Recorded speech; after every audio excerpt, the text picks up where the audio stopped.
Hello students, welcome back to elite tutors book solution.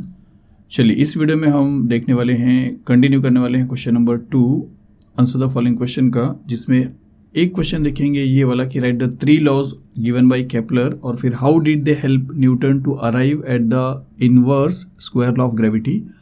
और इसके पहले पार्ट में हमने देखा था यहाँ तक सेंट्रीपिटल फोर्स तक। तो चलिए आज ये क्वेश्चन देखेंगे। तो इसमें देखिए क्या बोला है कि आपको पहले तो 3 लॉ बताना है जो केपलर ने दिए हैं, और उसके बाद इन लॉ से जो हेल्प मिला है न्यूटन को, जिससे न्यूटन ने एक लॉ निकाला था जिसको बोलते हैं inverse square law of gravity. तो ये न्यूटन को जो मदद मिला केपलर से और जिससे उसने ये लॉ निकाला वो आपको समझना है, और उससे पहले आपको 3 लॉज जो केपलर ने दिया था वो समझना है। तो आपको अगर इसमें कुछ थोड़े पार्ट्स नहीं समझ में आएंगे तो आप जो लेसन हमने एक्सप्लेन किया है ग्रेविटेशन का एलीट ट्यूटर्स चैनल पे एक बार वो भी देखेंगे, तो थोड़ा बेसिक चीज़ वहाँ पे ज़्यादा कवर हो गया। तो यहाँ पे बहुत ज़्यादा बेसिक नहीं चलेंगे, लेकिन फिर भी आपको समझ में आएगा स्टूडेंट्स। तो चलिए सबसे पहले 3 लॉज जो है वो देख लेते हैं केपलर का, उसके बाद फिर ये inverse square law of gravity देखेंगे। तो चलिए फर्स्ट लॉ से शुरू करते हैं। तो केपलर का फर्स्ट लॉ क्या था कि the orbit of a planet is an ellipse with the sun at one of the foci. तो केपलर ने क्या बोला कि प्लैनेट के जो ऑर्बिट्स हैं वो सर्कुलर ना होके एलिप्टिकल फॉर्म में है, एलिप्स के फॉर्म में, और सन किसी एक फोकस पे है। जैसे देखिए कि यहाँ पे जो आप देख रहे हो ये एक सर्कुलर ऑर्बिट लग रहा है, और ये जो शेप आपको दिख रहा है ये है एलिप्स, एलिप्टिकल। सॉरी स्टूडेंट्स, तो चलिए फिर से देखते हैं कि ये है सर्कुलर पाथ जहाँ पे प्लैनेट सर्कुलर मोशन में है, और ये है एलिप्टिकल पाथ जहाँ पे पाथ जो है एलिप्स के फॉर्म में है, जो केपलर ने बताया। और जब सर्कुलर होता है पाथ तो उसका एक सेंटर होता है, लेकिन जब एलिप्स होता है तो उसके 2 सेंटर होते हैं, ऐसा समझिए 2 फोकस होता है, एक इस तरफ और एक इस तरफ। तो केपलर का बोलना ये था कि प्लैनेट्स जो होते हैं वो ऐसा एलिप्टिकल फॉर्म में, एलिप्टिकल पाथ में रिवॉल्व होते हैं, और सन जो है वो या तो यहाँ पे होगा एक फोकस पे या तो यहाँ पे होगा। तो वही यहाँ पे उसका फर्स्ट लॉ है कि the orbit of a planet is an ellipse. Planet का जो ऑर्बिट है वो एलिप्स है, और with the sun at one of the foci. Foci मतलब प्लूरल ऑफ फोकस, तो किसी एक फोकस पे सन रहेगा। तो इतना है केपलर का फर्स्ट लॉ। सेकेंड लॉ देखते हैं। तो सेकेंड लॉ क्या है कि the line joining the planet and the sun sweeps equal areas in equal intervals of time. तो यहाँ पे फिर से समझिए कि ये है एलिप्टिकल पाथ और सन समझिए इस फोकस पे है। अब आपको बोला गया कि the line joining the planet and the sun sweeps equal areas in equal intervals of time. अगर आप टाइम इक्वल अज्यूम करते हो, इक्वल टाइम लेते हो, तो वो इक्वल एरिया स्वीप करता है केपलर का सेकेंड लॉ। मैं आपको समझा रहा हूँ। फॉर एग्जाम्पल आप ऐसा समझिए कि प्लैनेट के 3 पोजीशन है। एक प्लैनेट यहाँ पे है, एक प्लैनेट यहाँ पे है, एक प्लैनेट यहाँ पे है। एक ही ऑर्बिट में 3 प्लैनेट नहीं होंगे स्टूडेंट्स। हम क्या समझ रहे हैं कि सपोज करिए ये जो प्लैनेट है यहाँ पे था, और यहाँ से वो चलेगा इस तरफ और कुछ टाइम लेगा, और यहाँ पे भी तो पहुँचेगा, तो यहाँ से भी आगे चलेगा, फिर कुछ टाइम लेगा, और यहाँ पे भी पहुँचेगा और यहाँ से भी आगे चलेगा और कुछ टाइम लेगा। सपोज करिए आपने 1 आवर का टाइमिंग लगाया। जब प्लैनेट यहाँ पे था तो 1 आवर में आपने देखा कि वो कहाँ से कहाँ तक ट्रैवल किया। फिर उसके बाद आप रुके और वो यहाँ पे आया। ऐसा प्रैक्टिकली नहीं पॉसिबल, आप समझिए। फिर यहाँ से 1 आवर में वो कितना आगे चला गया, फिर ये पोजीशन से 1 आवर में कितना आगे चला गया, ये आपको समझना है। तो उसको बोलते हैं equal intervals of time. Equally आप टाइम समझ रहे हो। तो अब क्या करिए आप कि ये जो सन है यहाँ से एक लाइन आप सपोज करिए इस पोजीशन पे जो प्लैनेट है वहाँ पे आपने ड्रॉ किया, और जब प्लैनेट यहाँ पे था तो वहाँ पे भी आप एक लाइन ड्रॉ करिए, और फिर जब प्लैनेट यहाँ पे है तो वहाँ पे भी एक लाइन आप ड्रॉ करिए।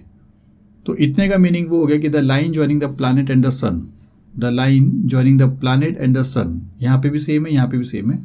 फिर क्या लिखा है कि स्वीप्स इक्वल एरियाज। स्वीप्स मतलब कवर, ऐसा समझिए। तो अब क्या होगा कि 1 आवर या 2 आवर जो भी आप टाइम ड्यूरेशन लोगे, उसमें जब ये आप मतलब टाइम को मेजर करोगे और उस टाइम में जब इसका रिवोल्यूशन को देखोगे, तो सपोज करिए कि ये यहाँ से यहाँ पे रिवॉल्व हुआ, और वही उतने ही टाइम पे ये यहाँ से यहाँ तक आया, डिस्टेंस कवर किया, और उतने ही टाइम पे यहाँ से यहाँ तक डिस्टेंस कवर किया। आप साफ साफ देख रहे हो कि जब प्लैनेट सन के क्लोज में रहता है तो डिस्टेंस ज़्यादा ट्रैवल करता है, थोड़ा दूर रहेगा तो डिस्टेंस थोड़ा कम ट्रैवल करेगा, ज़्यादा दूर रहेगा तो डिस्टेंस और कम ट्रैवल करेगा। तो डिस्टेंस डिफरेंट हुआ आपको देखने को मिल रहा है। लेकिन जब वो यहाँ से यहाँ तक चलेगा तो वो जो एरिया स्वीप करेगा, जो एरिया वो यहाँ पे कवर कर रहा है, ये एरिया यहाँ से यहाँ तक, और यहाँ से यहाँ तक आने टाइम जब वो यहाँ से यहाँ तक आएगा तो ये एरिया, और जब वो यहाँ से यहाँ तक आएगा तो ये एरिया, ये तीन एरिया जो रहेंगे ना ये इक्वल रहेंगे। तो इक्वल एरियाज होंगे, ऑल्दो उनके डिस्टेंस जो रहेंगे वो डिफरेंट रहेंगे, लेकिन सेम टाइम में जितना एरिया इसने कवर किया यहाँ से यहाँ तक आने को, उतना ही एरिया ये भी कवर करेगा यहाँ से यहाँ तक आने को, और उतना ही एरिया इतने डिस्टेंस में आने के बाद भी इतने जो आप एरिया देख रहे हो तीनों का इक्वल एरिया रहेगा, मतलब तीनों का एरिया इक्वल रहेगा, ऐसा समझिए। तो the line joining the planet and the sun sweeps equal areas in equal intervals of time, ये केपलर का सेकेंड लॉ था। तो चलिए अब थर्ड लॉ की तरफ चलते हैं। तो थर्ड लॉ देखिए, थोड़ा सा आपको सिर्फ समझना है। तो चलिए यहाँ पे क्या लिखा है कि केपलर्स का थर्ड लॉ कि the square of its period of revolution around the sun, its मतलब प्लैनेट्स के, और ये जो रूल हम देख रहे हैं ये अर्थ के लिए नहीं है, ये सारे प्लैनेट्स के लिए स्टूडेंट्स। तो the square of it's period of revolution around the sun is directly proportional to the cube of the mean distance of a planet from the sun, जो आपको यहाँ पे दिया t square is directly proportional to r cube। इसका meaning समझिए, मतलब अगर एक प्लैनेट घूम रहा है तो वो जो भी स्टार्ट पॉइंट आप लोगे वहाँ से घूमते घूमते जब वो एक पोजीशन पे आएगा, सपोज करिए आपने यहाँ से स्टार्ट किया और यहाँ पे आके रुका, वो यहाँ पे आके रुक गया, ऐसे समझिए। तो जो भी उसने टाइम लिया है वो आप बोलोगे पीरियड ऑफ रेवोल्यूशन का टाइम, और उस टाइम को अगर आप टी एज्यूम करते हो, टी, केपलर ने बोला कि जो भी टाइम एक प्लैनेट लेता है टोटल एक कंप्लीट रेवोल्यूशन को करने के लिए, वो टाइम को अगर आप टी लेते हो तो आपको करना क्या कि टी को आपको टी से मल्टीप्लाई करना है, मतलब उसका स्क्वायर। ये केपलर ने बताया स्टूडेंट्स कि टी जो भी टाइम लगेगा उस टाइम का स्क्वायर। और दूसरा और क्या आपको समझना है कि सपोज करिए कि प्लैनेट जब यहाँ पे था तो एक डिस्टेंस प्लैनेट का रहा होगा इधर तक, फिर प्लैनेट आगे कहीं गया तो वहाँ पे एक डिस्टेंस हो गया, प्लैनेट यहाँ पे कहीं पे तो एक डिस्टेंस यहाँ पे भी हो गया, प्लैनेट और आगे है तो क्योंकि रिवॉल्व हो रहा है तो डिस्टेंस आप देख रहे हो क्या, डिफरेंट पोजीशन पे डिस्टेंस आप देख रहे हो तो अलग अलग हो रहा है। एक डिस्टेंस छोटा है, एक डिस्टेंस बड़ा है, एक डिस्टेंस बड़ा है, फिर एक थोड़ा सा छोटा है, तो ये सारे डिस्टेंस एक जैसे नहीं है, अलग अलग है। तो इन डिस्टेंस का आपको मीन निकालना है, एवरेज निकालना है, एग्जैक्टली कोई एक डिस्टेंस नहीं लेना है, उसका मीन निकालना है। और वो डिस्टेंस को रेडियस बोला है, आर बोला है, तो उस डिस्टेंस को अगर आप आर अज्यूम करते हो, प्लैनेट के डिस्टेंस को, मीन को स्टूडेंट्स, मीन समझिए कि आप जानते हो कि 1 2 3 4 5 है तो पांचों को प्लस करके 5 से डिवाइड करोगे तो आपको मीन मिलेगा। जितना डिस्टेंस आप लोगे उतने को उतने से डिवाइड करना पड़ता है, मीन, एवरेज। तो जो भी डिस्टेंस प्लैनेट का रहेगा डिफरेंट पोजीशन पे, उस डिस्टेंस का अगर आप मीन निकालते हो और उस मीन डिस्टेंस को अगर आप 3 बार मल्टीप्लाई करते हो तो आपको मिलेगा r³। तो केपलर ने क्या बोला कि the square of its period of revolution around the sun is directly proportional to the cube of the mean distance of the planet. अब डायरेक्टली प्रोपोर्शनल का मतलब यही है कि एक क्वांटिटी बढ़ता है तो दूसरा भी बढ़ता है। अगर टाइम बढ़ेगा तो डिस्टेंस बढ़ेगा, डिस्टेंस बढ़ेगा तो टाइम बढ़ेगा, और वो भी कैसा हो रहा पैटर्न में कि टाइम का स्क्वायर और रेडियस का क्यूब। ये थोड़ा सा उतना प्रैक्टिकली नहीं समझेगा, यहाँ पे डायरेक्ट प्रोपोर्शन का मीनिंग आप समझिए कि टी स्क्वायर को, टाइम के स्क्वायर को और डिस्टेंस के क्यूब को अगर आप डिवाइड करोगे तो आपको एक फिक्स वैल्यू मिलेगा, वो है के। अब मैं आपको आसानी से बता रहा हूँ, सपोज करिए आपने अर्थ का एक टाइम देखा, वो टाइम को 2 बार मल्टीप्लाई कर दिया, अर्थ के डिफरेंट डिस्टेंस का आपने मीन निकाला, उसको 3 बार मल्टीप्लाई किया, और वो वैल्यू को जब आप कैंसिल करोगे तो आपको एक वैल्यू मिलेगा। वो वैल्यू आप नोट करना और फिर अदर प्लैनेट्स के ऑब्जर्वेशन पे जाना, किसी और एक प्लैनेट का एक टोटल जो रेवोल्यूशन है उसका टाइम देखना और उसको भी 2 बार मल्टीप्लाई करना। उसका जो मीन डिस्टेंस रहेगा सन से, उसके मीन डिस्टेंस को आर समझ के उसको 3 बार मल्टीप्लाई करना, उसको भी आप तुम कैंसिल करोगे, अगर आप उसको भी कैंसिल करोगे ना तो आपका वही वैल्यू मिलेगा जो अभी आपको मिला के। तो ये चीज़ हर प्लैनेट के लिए है कि प्लैनेट का जो पीरियड ऑफ रेवोल्यूशन रहेगा अराउंड द सन, उसका स्क्वायर और उसका जो मीन डिस्टेंस रहेगा उसका क्यूब, ये डायरेक्ट प्रोपोर्शन करेंगे। मतलब इन दोनों को अगर आप डिवाइड करते चले जाओगे तो आपको के मिलेगा, मतलब कांस्टेंट मिलेगा। और जब डिवाइड करने पे कांस्टेंट मिलता है तो हम उसको बोलते हैं कि T direct proportion, T square is directly proportional two cube of the distance, जो यहाँ पे लिखा है। जब भी ऐसा लिखा रहता है तो इसका मतलब है डायरेक्ट प्रोपोर्शन है, जिसका ये मीनिंग है कि इसको और इसको अगर आप डिवाइड करोगे तो आपको वैल्यू सेम मिलेगा, और वो एक प्लैनेट के लिए नहीं, सारे के सारे प्लैनेट के लिए। ये केपलर का थर्ड लॉ था। और इसी को लेकर, ये वाले कंसेप्ट को लेकर ही न्यूटन ने inverse square law find out किया स्टूडेंट्स, जो आप देखने वाले हो। तो ये था केपलर का थर्ड लॉ। तो चलिए अब आगे देखते हैं। तो आगे आपको inverse square law of gravity आपको देखना है। तो देखिए ये है इनवर्स स्क्वायर लॉ। अब इनवर्स में और डायरेक्ट में एक ही चीज़ फ़र्क है। वहाँ पे मैंने आपको बोला कि डायरेक्ट में क्या होता है कि दोनों क्वांटिटी को डिवाइड करने पे कांस्टेंट वैल्यू आता है। इनवर्स में क्या होता है कि दोनों को मल्टीप्लाई करके कांस्टेंट वैल्यू आता है, और इनवर्स 1 अपॉन करके लिखा रहता है, ये आप याद रखिए। तो यहाँ पे इनवर्स रिलेशन है, एक चीज़ के बढ़ने से दूसरा चीज़ कम होता है। डिस्टेंस बढ़ेगा तो फोर्स कम होगा, और अगर फोर्स बढ़ा है मतलब डिस्टेंस कम हुआ है। लेकिन वहाँ पे डायरेक्ट प्रोपोर्शन में क्या होता है कि एक क्वांटिटी के बढ़ने से दूसरा क्वांटिटी भी बढ़ता है। जैसे जैसे टाइम बढ़ेगा वैसे से डिस्टेंस बढ़ेगा, डिस्टेंस बढ़ेगा तो टाइम बढ़ेगा। ये वो लॉ था जो केपलर ने बताया था, और यहाँ पे उसी के मदद से न्यूटन ने क्या प्रूव करके बताया कि फोर्स जो है वो उनके बीच का जो डिस्टेंस उसके साथ इन्वर्स रिलेशन करता है। एक क्वांटिटी के बढ़ने से दूसरा क्वांटिटी कम होता है। इतना समझिए, ये ज़्यादा मत समझिए। ये चीज़ किस तरह प्रूव करना है आपको ये समझना है। तो यहाँ पे ना कुछ चीज़ें आपको पहले से समझना है, जिसके बाद आपको ये समझ में आएगी कैसे हमको ये मिलने वाला स्टूडेंट्स। तो सबसे पहले एक चीज़ आपको ये समझना है कि कोई भी प्लैनेट अगर सर्कुलर पाथ कवर मतलब गोल गोल अगर घूम रहा है, वो चाहे इस डायरेक्शन से या इस ऑर्डर से, इस पैटर्न में, चाहे इस पैटर्न में, चाहे एलिप्टिकल पाथ वो कवर कर रहा हो, चाहे सर्कुलर पाथ कवर कर रहा हो, मतलब कोई भी ऑब्जेक्ट अगर गोल घूम रहा है तो आप समझिए कि सेंटर से उसको किसी ने खींच के रखा है और ट्रैक करके रखा है, जिसको आप बोलते हैं सेंट्रीपिटल फोर्स। तो सेंट्रीपिटल फोर्स यहाँ पे भी है, सर्कुलर पाथ हो, और सेंट्रीपिटल फोर्स एलिप्टिकल पाथ रहेगा तभी भी रहेगा स्टूडेंट्स। और सेंट्रीपिटल फोर्स का जो फॉर्मूला है वो ऑलरेडी पता है, वो है F which is equal mv²/r। तो ये जो है ये सेंट्रीपिटल फोर्स है। दूसरी बात है कि ये सर्कल है और ये उसका सेंटर है, और ये एलिप्स है और ये उसका फोकस है। इसका एक सरकमफ्रेंस है और इसका भी एक सरकमफ्रेंस है। इसका एक एरिया का फॉर्मूला है, इसके भी एक एरिया का फॉर्मूला है। इसका रेडियस फिक्स है, इसका रेडियस फिक्स नहीं है। हमने क्या किया मालूम है कि सर्कल को पढ़ा है लेकिन एलिप्स को नहीं पढ़ा, और एलिप्स को आप आगे पढ़ने वाले आगे के स्टैंडर्ड्स में एलिप्टिकल ऑर्बिट में भी inverse square law of gravity को फाइंड आउट किया जा सकता है, ये प्रूव करके दिखाया जा सकता है। हम यहाँ पे क्या करने वाले, सर्कुलर पाथ को लेके सॉल्व करने वाले, मतलब ये चीज़ को हम छोड़ देंगे, अब सर्कुलर पाथ लेंगे स्टूडेंट्स। तो सर्कुलर के हिसाब से चलेंगे और प्रूव करेंगे कि F is inversely proportional to square of the distance. तो उसके पहले आपको ये समझना है कि अगर कोई प्लैनेट सर्कुलर पाथ में घूम रहा है तो सेंटर से इसको सेंटर सीकिंग फोर्स है, जिसको आप बोलोगे सेंट्रीपिटल फोर्स, और सेंट्रीपिटल फोर्स का फॉर्मूला है F which is equal mv²/r। तो सबसे पहला चीज़ आपको जो याद रखना है वो ये है कि force which is equal to mv²/r। दूसरा आपको क्या याद रखना है कि जब ये प्लैनेट सर्कुलर पाथ में घूम रहा है तो वो एक डिस्टेंस कवर कर रहा है, और डिस्टेंस को आप क्या बोलते हो, सरकमफ्रेंस, जिसका फॉर्मूला है 2πr। क्योंकि डिस्टेंस का मतलब क्या है, ऐसा घूम के वापस आना, ये पूरे डिस्टेंस को कवर करने को आप सरकमफ्रेंस बोलते हो, जिसका फॉर्मूला 2πr है। तो दूसरी चीज़ आपको याद रखना है 2πr सरकमफ्रेंस, ये पूरा डिस्टेंस जो है वो ये है 2πr।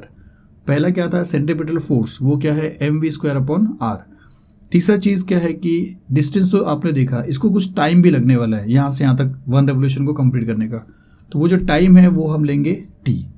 और एक बेसिक फॉर्मूला जो साइंस में हम यूज़ करते थे वो लेंगे speed which is equal distance upon time.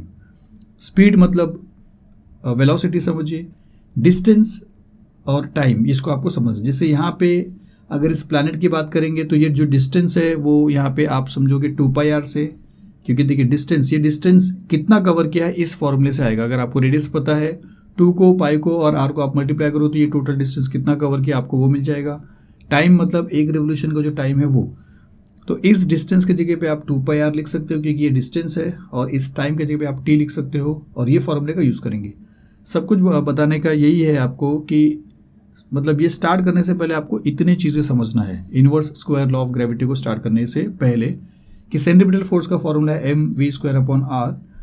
Distance जो कवर होगा प्लैनेट का एक रेवोल्यूशन में, जो सरकमफ्रेंस होगा वो है 2πr। टाइम जो वो लेगा एक रेवोल्यूशन का वो t रहेगा, और एक स्पीड का फॉर्मूला आपको याद रखना है डिस्टेंस अपॉन टाइम। चलिए अब हम प्रूव करते हैं कि प्रूव करेंगे इसको inverse square law of gravity. तो चलिए सबसे पहले अज्यूम करेंगे कि अगर एक प्लैनेट रिवॉल्व करता है सन के आजू बाजू में एक सर्कुलर ऑर्बिट में, then the centripetal force exerted on it by the sun is, देखिए मैंने आपको पहले बोला कि हमको सर्कुलर ऑर्बिट लेके चलना है। तो इफ ए प्लैनेट, जो चीज़ हमने पीछे बोला वही चीज़ है यहाँ पे कि इफ ए प्लैनेट, अगर एक प्लैनेट एक सन के अराउंड में सर्कुलर ऑर्बिट में घूम रहा है, then the centripetal force exerted on it by the sun is क्या? तो सेंट्रीपिटल फोर्स ही आपको पहले बताया था F which is equal to mv²/r। तो और हमको अजूम भी करना सर्कुलर ऑर्बिट, तो जहाँ पे m क्या है, v क्या है, r क्या, आपको ये बताना है। तो m तो रहेगा उस प्लैनेट का मास, v रहेगा उस प्लैनेट का जो वेलोसिटी है वो, और r रहेगा उसका डिस्टेंस फ्रॉम द सन। तो यहाँ पे हम ऐसा लिखेंगे where m is mass of the planet, v is velocity and r is radius of the circle, मतलब उस सर्कुलर पाथ का रेडियस मतलब उसका डिस्टेंस। तो ये एक चीज़ आपको समझना है, मतलब आपको पहले यही बताना है कि अगर प्लैनेट सन के अराउंड में एक सर्कुलर ऑर्बिट में घूम रहा है तो उसके ऊपर जो सेंट्रीपिटल फोर्स लगने वाला है वो ये है, आपको बाय हार्ट करना है। इसके लिए मैं आपको एक दो बार बता रहा हूँ, जिसमें से m रहेगा mass of the planet, v रहेगा velocity of the planet and radius r रहेगा रेडियस ऑफ द सर्कल या distance of the planet from the sun. उसके बाद आपको क्या करना है, वो डिस्टेंस भी बताना है जो 2πr था। तो सेकेंड हम ये बोलेंगे कि distance travelled in one revolution by the planet is circumference and which is 2πr, और टाइम को आप बता दीजिए कि time period of revolution is t। तो इन तीन चीज़ों को जो हमने माना है, उन तीन चीज़ों को आपको लिख के बताना है। उसके बाद हमारा जो डेरिवेशन है वो चलेगा। तो शुरू करते हैं। सबसे पहले हम बेसिक फॉर्मूला लिखेंगे डिस्टेंस का, और वो है स्पीड का लिखेंगे, speed which is equal to distance upon time. तो स्पीड का मतलब क्या होगा, स्पीड का मतलब हो जाएगा v, और डिस्टेंस 2πr जो पीछे आपने देखा, और टाइम है t। तो ये हमने इसके बेस पे लिखा, डिस्टेंस की जगह पे 2πr लिखा, टाइम की जगह पे t लिखा। अब आपको जो सेंट्रीपिटल फोर्स है वो आपको लिखना है। तो सेंट्रीपिटल फोर्स आपने लिखा, इसको 1 कर दिया। सेंट्रीपिटल फोर्स आपने लिखा कि F which is equal to mv²/r, ये आपका सेंट्रीपिटल फोर्स है। अब यहीं पे आपको समझना है कि आपने सेंट्रीपिटल फोर्स लिखा F which is equal to mv²/r, और F आपको फाइंड आउट करना है न्यूटन को। तो अब ये चीज़ रहेगा। अब यहाँ पे आपको करना क्या है कि ये जो v आप देख रहे हो, ये v यहाँ पे आपने क्या बोला है कि वो 2πr/t है। तो इस v को हटाओ और इस v की जगह पे लिखो 2πr/t, लेकिन ये v का स्क्वायर है तो आपको मिलेगा 2πr/t का स्क्वायर। तो यहाँ पे हम लिखते हैं कि therefore f which is equal to m into 2πr/t the whole square upon r। तो देखिए ये m यहाँ पे है, ये वाला r यहाँ पे है, और ये जो v है इस v की जगह पे लिखा है 2πr/t, और ये सिंस स्क्वायर है तो यहाँ पे भी आ गया स्क्वायर। अब इसको सिंप्लीफाई करोगे तो आपको मिलेगा ये चीज़, इसको 1 से लिया है, मतलब यहाँ पे आप बता रहे हो कि 1 से हमने ये वाला वैल्यू लिया है यहाँ पे, और इसको जब सिंप्लीफाई करोगे तो आपको मिलेगा f which is equal to 4m π²r/t²। अब ये चीज़ कैसा मिल रहा है, देखिए स्टूडेंट्स, यहाँ पे जो स्क्वायर है ये इसके साथ भी है, इसके साथ भी है, इसके साथ भी है। तो 2 का स्क्वायर आपको मिल जाएगा 4, फिर पाई का स्क्वायर आपको मिल जाएगा पाई का स्क्वायर, 1 मिनट, और r का स्क्वायर आपको मिलेगा r का स्क्वायर, और नीचे टाइम का भी स्क्वायर आपको मिलेगा t का स्क्वायर, और ये m तो इसके साथ मल्टीप्लाई हो, तो m अगर आप यहाँ पे लिखोगे तो भी चलेगा, और इसको सिंप्लीफाई करोगे तो 4 लिख सकते हो, फिर m लिख सकते हो, और पाई स्क्वायर लिख सकते हो, और r स्क्वायर, और नीचे t स्क्वायर, और उसके बाद ये जो नीचे t था, सॉरी r था, ये डिवाइड हुआ है। तो आप ऐसा पूछ सकते हैं कि ये डिवाइड हुआ है, देखिए r डिवाइड हुआ है, तो आप इसको लिख सकते हो r डिवाइड हुआ है, जिसके नीचे कुछ नहीं तो 1 है। जब आप इस डिवीजन को मल्टीप्लिकेशन में चेंज करोगे तो ये बन जाएगा 1/r, क्योंकि डिवीजन के साइन को मल्टीप्लिकेशन में चेंज करते हो तो रेसिप्रोकल होता है। तो यहाँ पे अगर मैं 1/r लिख दूँ तो यहाँ पे लिखो 1/r, तो यहाँ पे क्या होता है, देखिए 1 r ये और 2 r में से 1 r ये चला जा रहा है, क्योंकि 2 टाइम r है तो 1 टाइम बच रहा है। तो यही चीज़ यहाँ पे लिखा है कि 4m π²r/t²। तो ये इसका सिंप्लीफिकेशन था जो मैंने आपको यहाँ पे बताया। चलिए अब इसके आगे देखते हैं। इसके आगे हम क्या कर रहे हैं कि ये जो 4m π²/r/t² है, इसको r² से मल्टीप्लाई कर रहे हैं। अभी r² से क्यों मल्टीप्लाई कर रहे हैं स्टूडेंट्स, क्योंकि केपलर ने क्या बताया था कि t²/r³ k है। देखिए थोड़ी देर पहले जाओगे आप केपलर का थर्ड लॉ देखोगे तो आपको याद आ जाएगा ये कि t²/r³ का वैल्यू जो है डायरेक्ट प्रोपोर्शन के हिसाब से square of the revolution, period of revolution, और ये है उसका डिस्टेंस का, मीन डिस्टेंस का क्यूब। ये डायरेक्ट प्रोपोर्शन कर रहा था, जिसका मीनिंग है कि दोनों को डिवाइड करेंगे तो कांस्टेंट नंबर आएगा। तो T square upon R cube का वैल्यू के है, लेकिन आपको देखिए ऐसा समझिए कि अगर T square upon R cube का वैल्यू के है तो R cube upon T square का वैल्यू 1 अपॉन के होगा। इसको रिवर्स करोगे, अगर इन्वर्ट एंडो करोगे, इसके नीचे कुछ नहीं तो 1 है, इसको ऊपर करोगे और इसको नीचे करोगे तो इसको ऊपर और इसको नीचे करना पड़ेगा, तो 1 अपॉन के आ जाएगा, जो यहाँ पे आप देख रहे हो। तो R cube upon T square का वैल्यू 1 अपॉन के है, लेकिन आपके पास यहाँ पे आर था, आर क्यूब नहीं था, तो आर क्यूब आपको लाना है।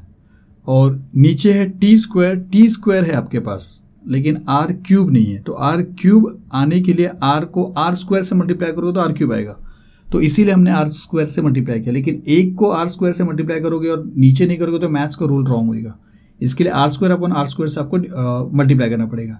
इससे क्या फायदा होगा, ये आर स्क्वायर और ये आर क्यूब बन जाएगा और ये टी स्क्वायर बन जाएगा, जो आपको आर क्यूब और टी स्क्वायर इसके जैसा दिखेगा, और ये एक्स्ट्रा रहेगा, उसको आपको वैसे लिखना है। तो यहाँ पे कैसा हो जाएगा कि F which is equal to 4m pi square और R into R square R cube और ये टी स्क्वायर और ये आर स्क्वायर यहाँ पे।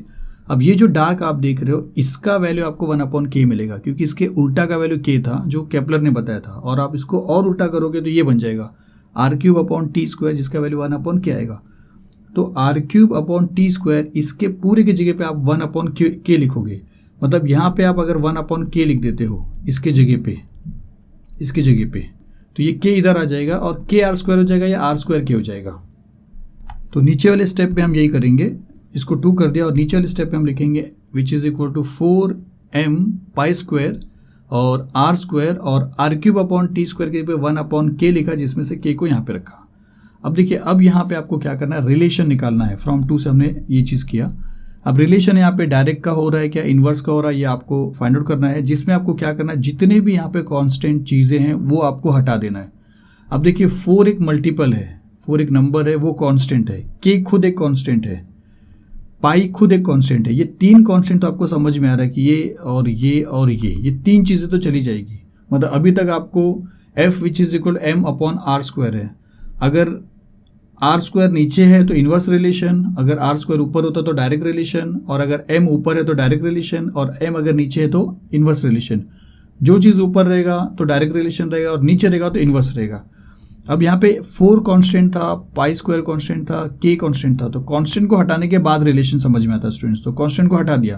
कांस्टेंट मतलब जो चीज़ फिक्स है, जिसका वैल्यू फिक्स है वो कांस्टेंट है। तो 4 फिक्स वैल्यू है, पाई का वैल्यू फिक्स है, के कांस्टेंट है ही है, फिक्स है, एम क्या है, एम मास है। अब जिस भी प्लैनेट का आप फोर्स फाइंड आउट करोगे तो उसका मास भी फिक्स ही रहेगा। आप उसको दूर और नज़दीक करोगे सन से तो उसका मास चेंज होएगा, लेकिन हाँ, दूर और नज़दीक करने से डिस्टेंस चेंज होएगा। तो जो चेंज होगा रिलेशन आपको उसका निकालना है, जो चेंज नहीं होगा उसका रिलेशन नहीं निकालना है। मास चेंज नहीं होगा, चाहे आप किसी भी प्लैनेट को सन के कितने भी करीब लेके जाइए या किसी भी प्लैनेट को सन से कितना भी दूर लेके जाइए, उसका मास फिक्स रहेगा। और मास फिक्स है तो वो भी कांस्टेंट है, तो ये भी एक कांस्टेंट हो जा रहा है। तो बचा आर स्क्वायर, मतलब 4m पाई स्क्वायर अपॉन के, ये कांस्टेंट है। और जब इसको हटाओगे तो आर स्क्वायर बचेगा जो नीचे आएगा, F which is equal to 1 upon R square. और जब 1 अपॉन आर स्क्वायर आता है तो उसको इनवर्स रिलेशन बोलते हैं स्टूडेंट। जो भी चीज़ नीचे आएगा उसको इनवर्स बोलते हैं। तो इतनी चीज़ों को आपको कांस्टेंट बताना है। तो इसलिए हम यहाँ पे लिखेंगे कि but 4m pi square upon के इज कांस्टेंट। अब ये अगर कांस्टेंट है तो आपको सिर्फ आर स्क्वायर मिल रहा है और वो नीचे मिल रहा है, और नीचे मिल रहा है तो उसको बोलते हैं इनवर्स रिलेशन, और आप इसको लिखोगे इनवर्स के सिंबल में। तो हम बोलेंगे therefore F is inversely proportional to the square of R. और यही न्यूटन ने इसी को बोला है कि this is how Newton proved inverse square law of gravity. और जिसके बारे में अगर आपको और समझना है कि कितने टाइम में क्या होता है, एक डबल करेंगे तो दूसरा क्या होगा, ये चीज़ लेसन में समझाया स्टूडेंट्स। लेसन में अगर आप देखोगे तो आपको समझ में आएगा। तो यहाँ पे सिर्फ डेरिवेशन को समझाना मकसद था, पूरा डिटेल में कंसेप्ट नहीं बता सकते स्टूडेंट्स। तो चलिए, इस वीडियो में सिर्फ इतना ही था। अगर आपको ये समझ में आ रहा है और आपको और आगे चाहिए तो प्लीज़ आप कमेंट करिए, ज़्यादा से ज़्यादा लोग कमेंट करिए, तब जाके ऐसा लगता है कि बनाना चाहिए वीडियो। अदरवाइज ऐसा लगता नहीं स्टूडेंट्स कि वीडियो बनाना है, और इसीलिए वीडियो डिले हो जाता है। ज़्यादा आप बोलोगे तो वीडियो बनता है। तो चलिए, मिलते हैं अगली वीडियो में। Thank you very much.